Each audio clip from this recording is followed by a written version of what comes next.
We need to change our attitude and say, I'm going to trust God and begin giving faithfully, systematic, generously each week so that God can bless my socks off. Because that is his promise.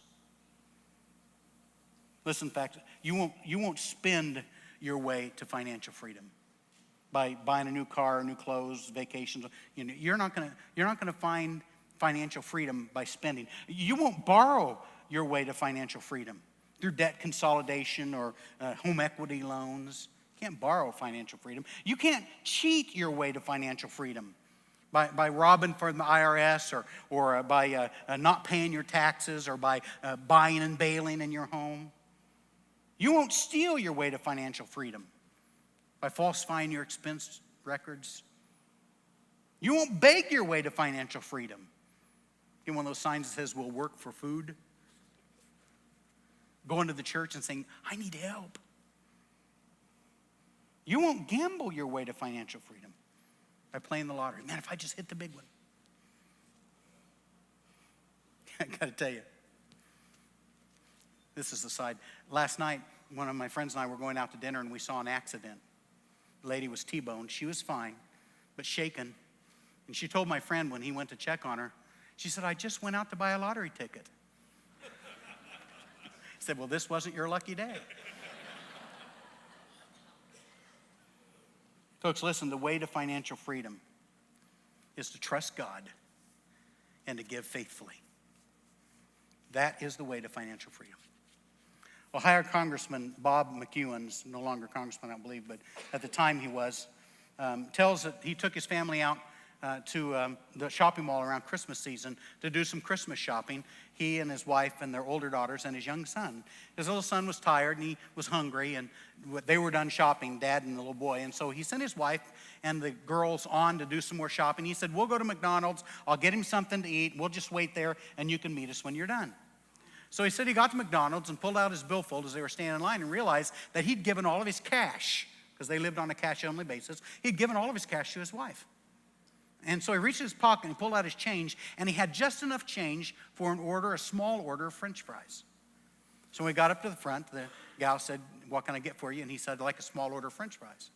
She said, is that all? He said, yeah, just a small order of French fries. Would you like something to drink with that? No, just a small order of French fries. Would you like a hot apple pie with that? No, just an order of French fries. So finally he got his order of French fries.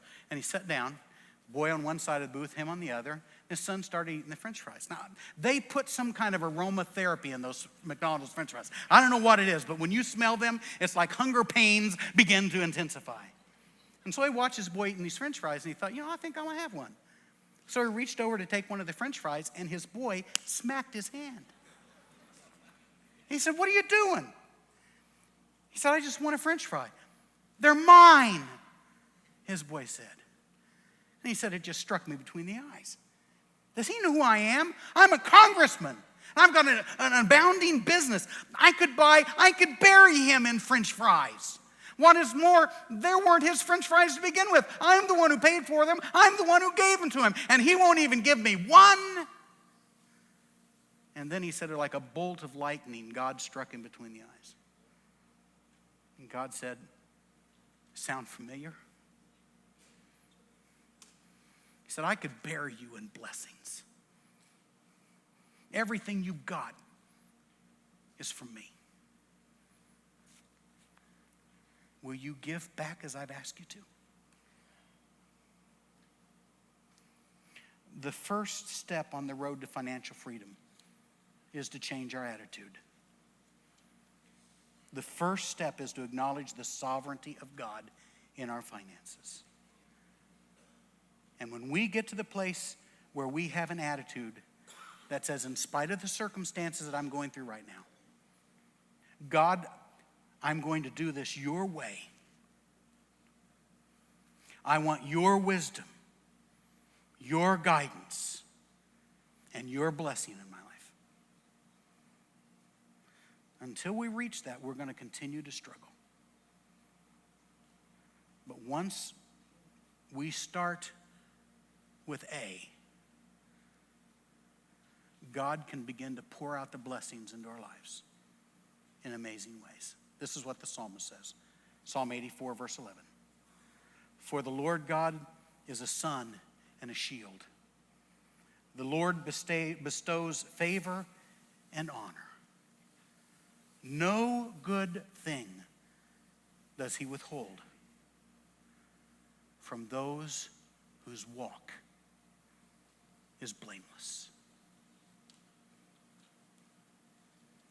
But that's your decision. What will you decide today?